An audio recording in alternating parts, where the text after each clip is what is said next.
Le mouvement citoyen face à leur responsabilité de sauver la nation.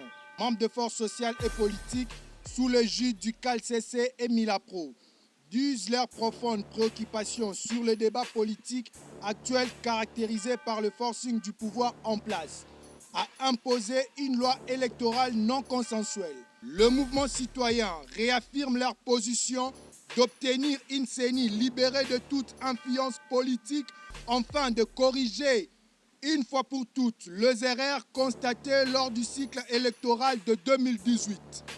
Le mouvement citoyen rappelle que seul le consensus constitue le moyen le plus idéal pour l'organisation de bonnes élections dont les résultats devront respecter la volonté du peuple souverain. Appelle tout le peuple congolais, particulièrement le jeune au sit-in de ce vendredi 6 mai, devant le palais du peuple pour désapprouver avec la dernière énergie une loi électorale qui ne favorise pas l'apaisement et la justice sociale.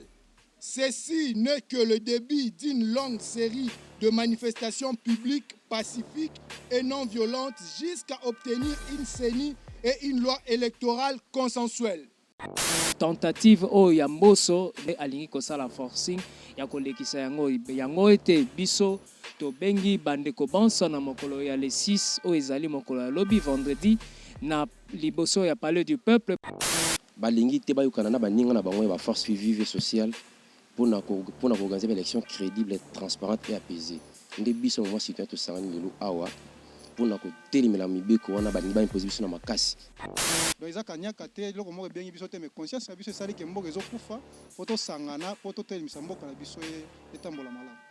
Bamakambo ezoleka na mboka na biso soki tozotika ezoleka boye biso nde bato tozonyokwama. Tozala na susi ya mboka po bato bakokama mboka lobi ezali biso. Répression eza lokola eloko moko tokomi omesana nango.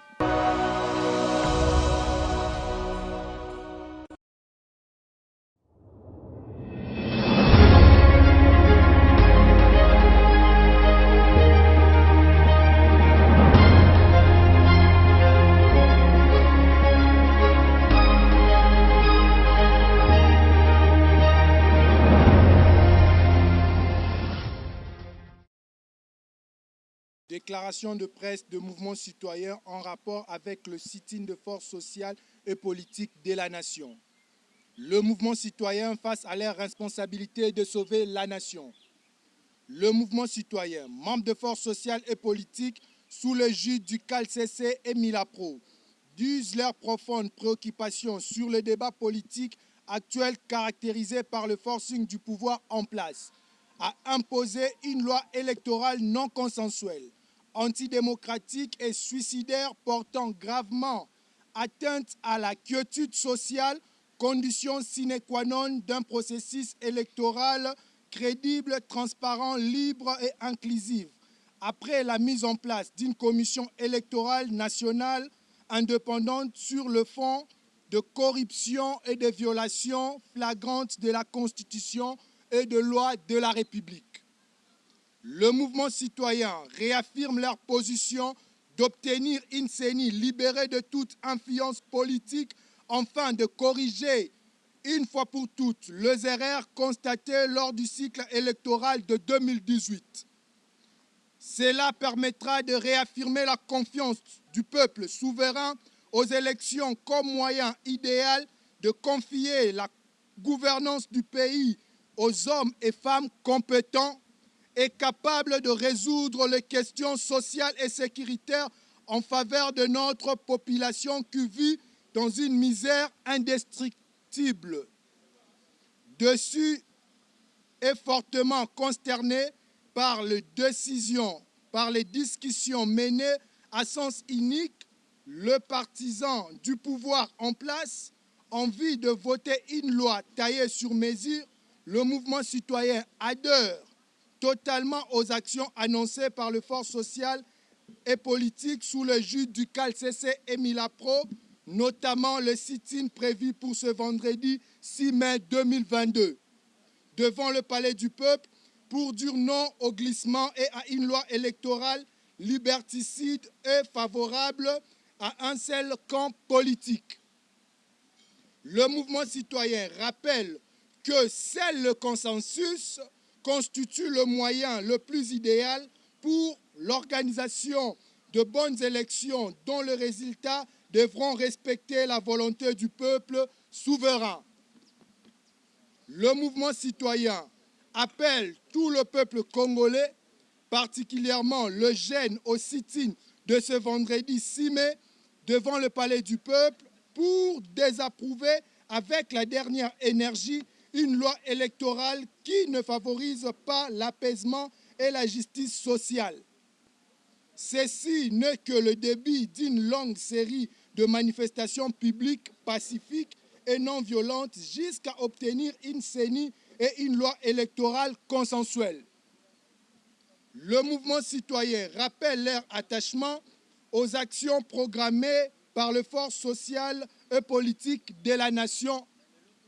Le signateur, le mouvement citoyen. Maloba et Tandoike, yaba mouvement citoyen, na makambo yo etali situne ya mokolo ya le 6 mai 2022 na elongo to na cadre ya force sociale et politique de la nation.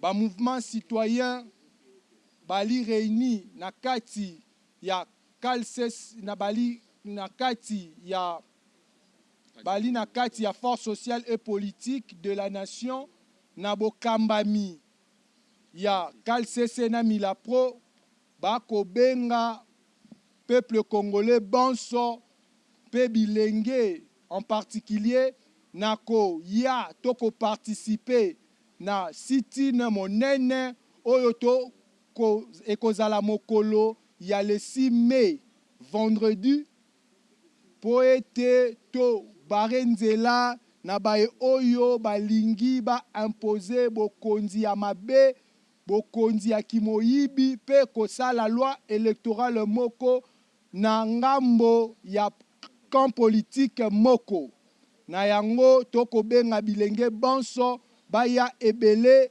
pona ko participer na sit-in oyo pe kolobe ete toboyi imposition toboyi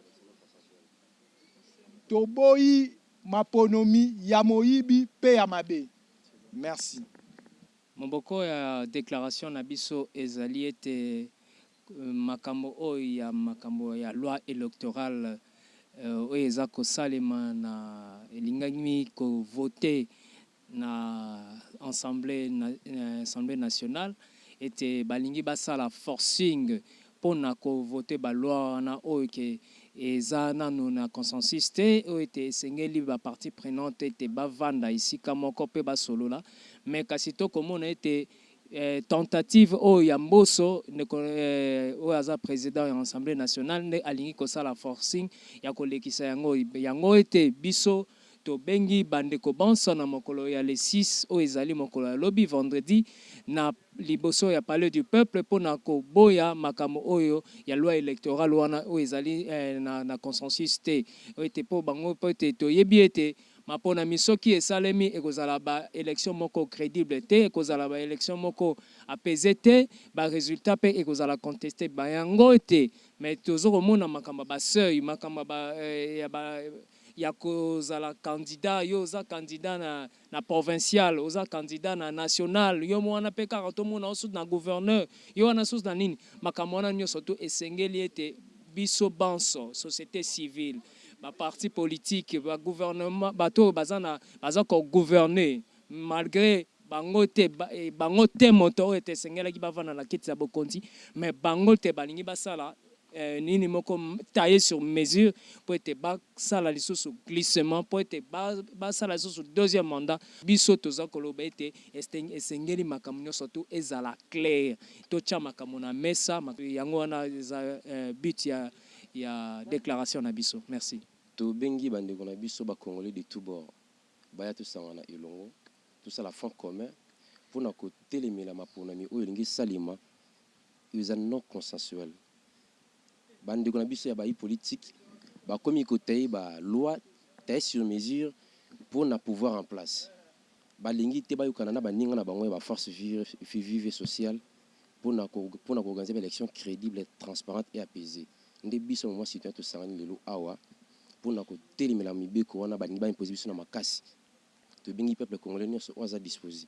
Walinga mbo wana waza consensus lobby vendredi baya to ko zala liboso parler du peuple pour na ko senga ba parlementaires ba députés nationaux ba voter ba loi o ils ont avantage à peuple pour na organiser une élection crédible.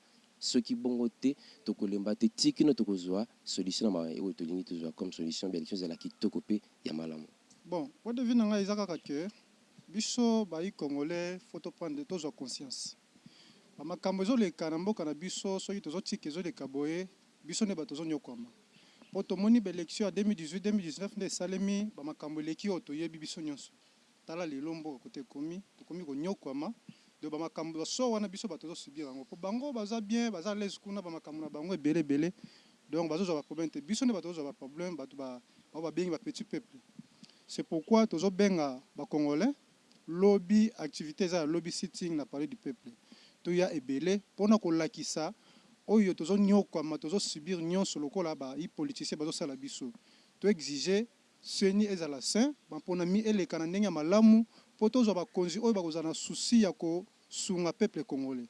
Donc yango nde tozali nango souci. Peuple congolais nyonso za conscience aya ala ki sa présence na ye ala ki sa oza souci na ye pona mboka na ye. Yango nde tozosala pena ba congolais nyonso boya ebele na manifestation kozala lobby pona avenir ya Congo na biso ezala malamu to vivre na ba bonne condition lokola ba pays nyonso oyo to yebi ba vivre na ba condition malamu. Donc yango nde ezali déclaration na biso. Non, bon répression eza lokola eloko moko to comme mesana nango. Eza eloko moko to comme mesana nango soki to kei répression ezanga kate. Donc biso lokola to mesana nango to résistera kaka. Ata ba ye tozo résister malgré ba bala bango ba komi obeta biso juste ti ba komi obeta biso vraiment bala nzoto mais répression aux atoyebi ke kozala nango mais toyebi ndenge to résister po na répression wana esala biso eloko te. Bon ba mesure ezali oyo ezali etando boto oyo bimisa ngo pena boyete mais ba mesure ezali oyo kosala ke to se protéger contre répression na bango. Non eza kanyaka te c'est juste que conscience no to lobi problème ya conscience lokola conscience ye to moni ke mboka ezo kena kokufa. Fallait to sangana po to zala bomoko to tombola mboka na biso kende longo c'est ça. Donc eza kanyaka te loko moko bengi biso te mais conscience na biso sali ke mboka ezo kufa photo sangana poto telimisa mboka na biso etambola malamu. Ezali soki omoni ke leader azate seki atindi mutu na ye donc toyaka bongo soki omoni ke leader azate seki mutu na ye aza wana ye ko représenter bango toza vraiment biso tozalaki ensemble malgré ba misu déjà moi séance de roi omoni ke séance panzani bakomo okena biso bakomo okena bango mais biso tozalaki yana motivation na ngai ezaka ke tozala na souci ya mboka tozala na souci ya mboka po bato bakokama mboka lobi ezali biso. C'est pourquoi tozobunda na liste oyo ke mboka ezala malamu po ete lobi toyeba kolia lipa na prix oyo ezalaki ya kala toyeba kolia donc to vivre na ba condition oyo peuple congolais akoki ko vivre po toza ba bomengo ebele na mboka na biso mais tozo bénéficier na yango te soki tozwi mokonzi oyo akowuta vraiment peuple congolais muta poni ye c'est que toko vivre na ba condition oyo eza ya malamu. OK, merci.